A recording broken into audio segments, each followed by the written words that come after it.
Soul does not recognize love as conceived by mind. Mind is fluid-like. Today, this flows towards this one. Tomorrow, its path changes. It moves towards someone else.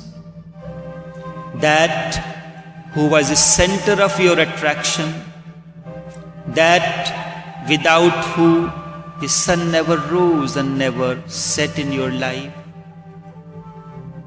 now things have changed. And then it loves someone else.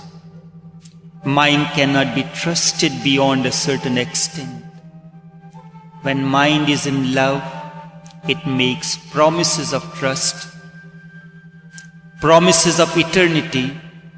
The nature of mind is ever changeable. It goes on changing.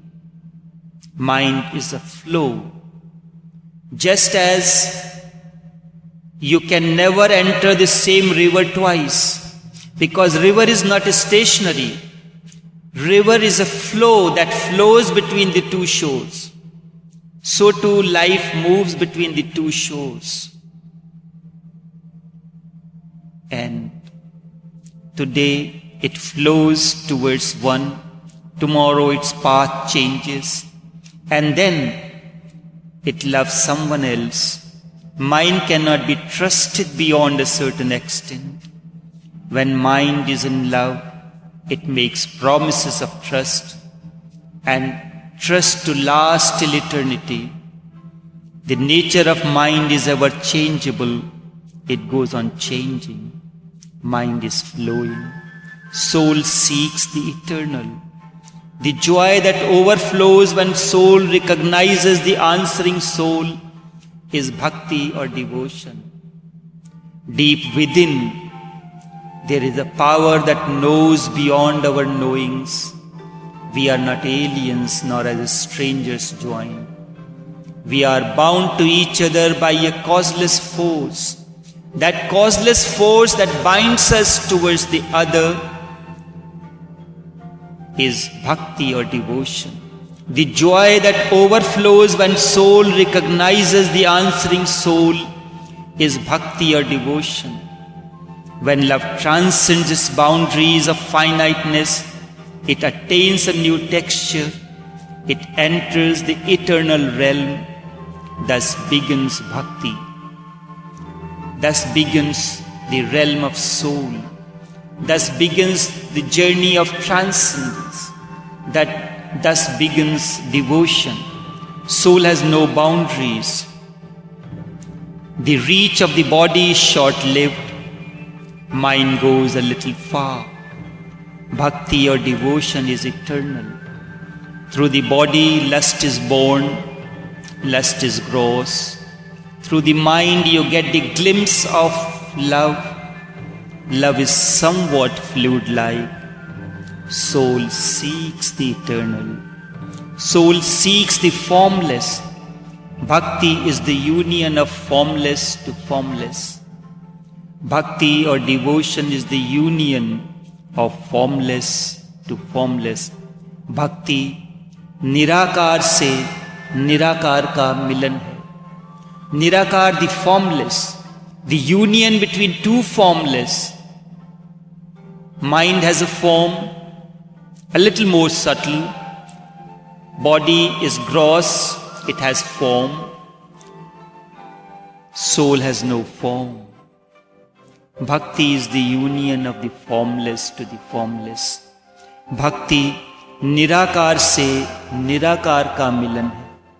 Imagine you are in your room. All windows and doors are closed. No light, no breeze, no sound of the chirping of the birds can really enter within. This is how body is.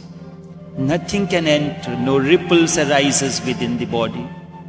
All the ripples that arise is within the mind.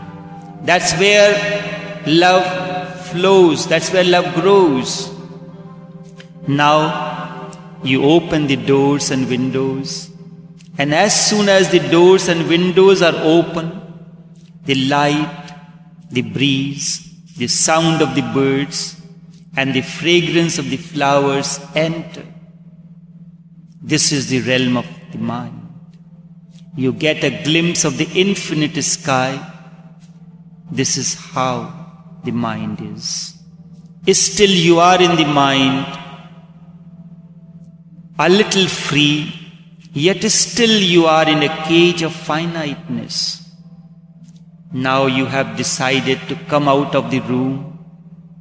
You are not getting the glimpse of the sun alone. Instead, the entire sun is showering on you. Now the breeze is not coming to you. Instead, breeze now surrounds you. Now you are one with the sound of the birds, the fragrance of the flowers, the sunshine. You are one with the cosmos. You are one with the whole. You are one with eternity. This is godliness. This is devotion. You are one with the sunlight and the rays. You are one with the entire existence. Now try to understand these sutras of sage Narad as the part of the script of this book, which is now in your hands. Try to understand these meditatively and lovingly. Your logic will not take you into the inner realms of these sutras. Now, the first sutra, sage Narad says, Athato bhaktim vyakhyāsyāmaha. Athato bhaktim vyakhyāsyāmaha. Now begins the explanation of bhakti. Why this word athato is used? This is a beautiful word in Sanskrit. At and ato. It comes from the two words. One means now and therefore. Thus or now is the unique way of beginning something sublime. Up to now, we have spoken so many things.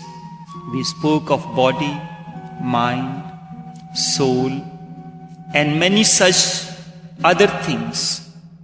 All these have been a prelude to bhakti.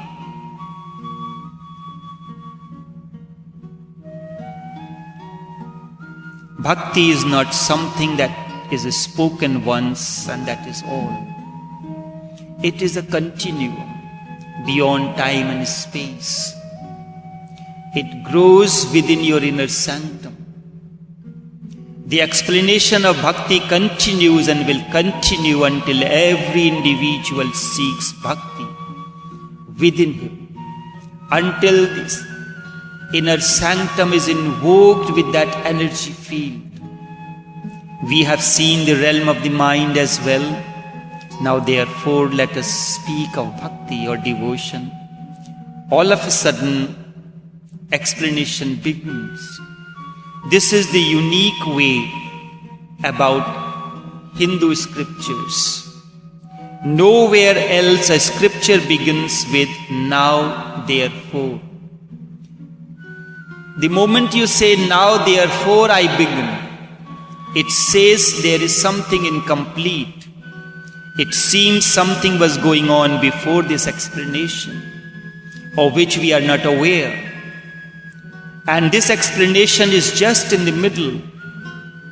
So too begins the Brahma Sutras of Badrayana. It begins with Athato Brahma Jigyasayam. Now begins the desire to know that which is Brahman, that which is subtle, that which is unknown and unknowable. It seems something is missing.